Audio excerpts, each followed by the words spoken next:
welcome back to the Perth PropTech TV show, Perth. And here in the waiting room, we have Paul from UseVerb. Welcome, Paul. Thank you very much, Lisa. And how are you today? Are you excited? Fantastic. Yeah, absolutely. A bit nervous being on TV? Oh, a little bit. A little bit nervous? A little bit.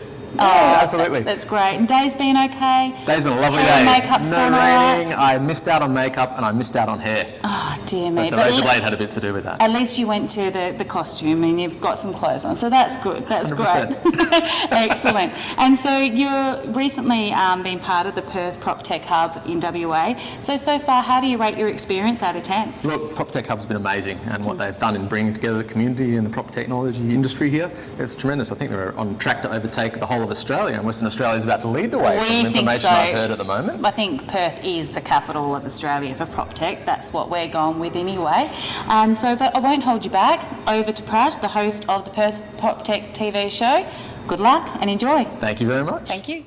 Ladies and gentlemen, on today's episode of the Perth PropTech show, we have Paul of UseVerb. Paul, welcome to the show. Thank you for having me, Prash. Absolutely, my friend. Before we start off, would you mind sharing with the audience what are your thoughts on the current PropTech scene here in WA? PropTech WA is actually crazy. I love the way they've taken off. Just been watching it grow over the last couple of years, and honestly, I think it's on track to take over WA.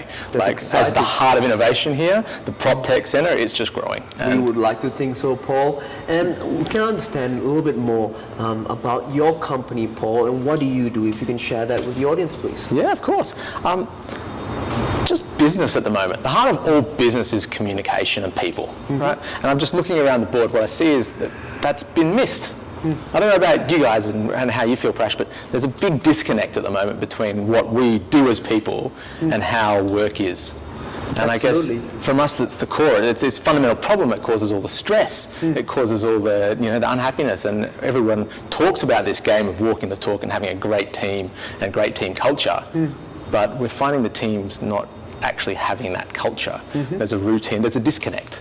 And I guess what we do is we're here to having a look at how we can actually improve that disconnect. Brilliant. And coming out of COVID, now that most people have been working from home, getting them back into the office, how have you managed to bridge that gap as a company for those that are now returning back to the office and forming their team?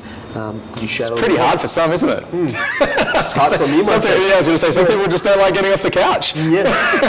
And if you can be productive from there, why not? Absolutely. Well, again, we found it really interesting. I guess one of the things that shows again to that core of the human experience, what we're finding is when you like working with the people you work with, going to the office is a great break from the couch. And that's really weird. A lot of people that haven't had that flexibility, they're really enjoying the work from home status. However, when you actually get into the core of productivity, some stuff you're good not to be disrupted, and other stuff you've got to be with the people that you work with. And there's something great when 2 or 3 people come together because energy does jump up, but there's a time for this and that. And I think what you're witnessing there as well, Prash, is there's a change in the marketplace coming. Absolutely. And we all know it, we just don't know what it actually is going to look like yet. We smell it, we taste it, we see it, it's all actually coming, but what is it? And that question's still burning on everyone's lips. And can you tell me then, Paul, what exactly is your service offering and how do you differ from the other competitors in your same field? Cool. With us, I guess, we really looked and you take from things, we've been nailing down what is the heart of business, right? And it's people, right? Indeed. What is the heart of productivity? Well, it's people with great relationships. I'm like, how has this failed and how has this broken down and how have we not got there? And from our business at the moment, we're just very human, very hard-oriented, very people-oriented. We're just breaking down the barriers to get people to connect better and to get the people that are focused on an outcome together. Understood. So are you exactly a platform that companies can then take on to improve their workflow within their companies? Is that exactly what the business does? Absolutely. So we connect and coordinate the world's workforce. And what we do in context of that is we help businesses communicate.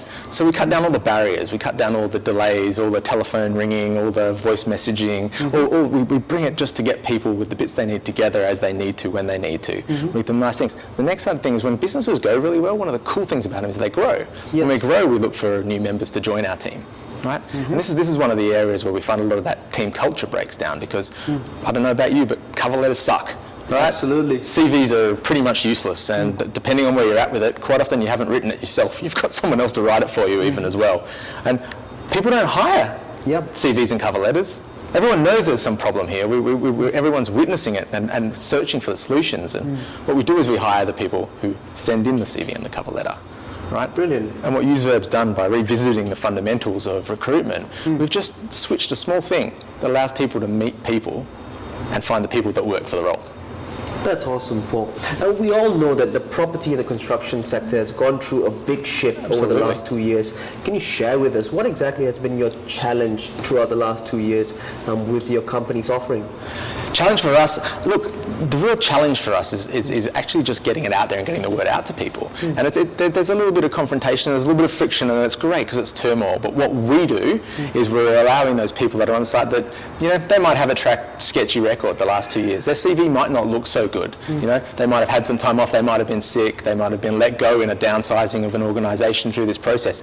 We're giving that person the ability to actually say hi in person. We're giving them the capacity to actually introduce themselves to their future team or their future employer and say, hey, this is Paul, this is who I am, this is how I think I could add value, and I'd really enjoy or value this opportunity to actually work with you guys. And it's something super big because everyone's got a bit of a break now, and there's a whole bunch of people that are really preparing and willing to work. Yes. But how do you stand out from a crowd of people that all say, hey, I'm punctual on time and I'd value this opportunity?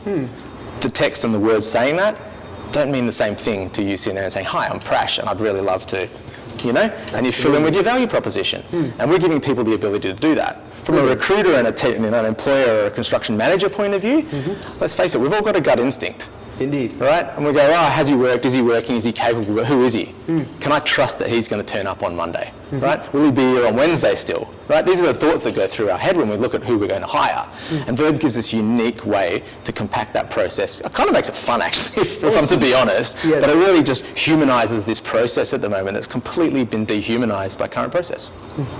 And well, now that we are in mid-2022, Paul, would you share with us what exactly your plans moving forward for the rest of the year and the years coming ahead? Super exciting. 2022, we're going to be rolling this platform out in a much bigger way. Coming into September, I'm moving over to Houston with our family, so we're actually setting up first offices in the US. That's starting in a couple of months from now.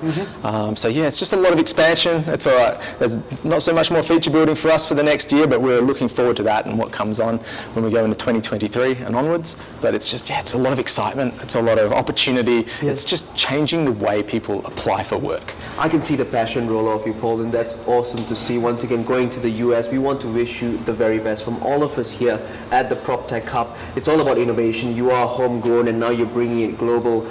Well, once again, we wish you every success. Awesome, Prash. Thank you very much. Paul, thank you so much for being part of the PropTech TV show here in Perth. Thank you, Paul. You're welcome, mate. Keep going and growing, guys.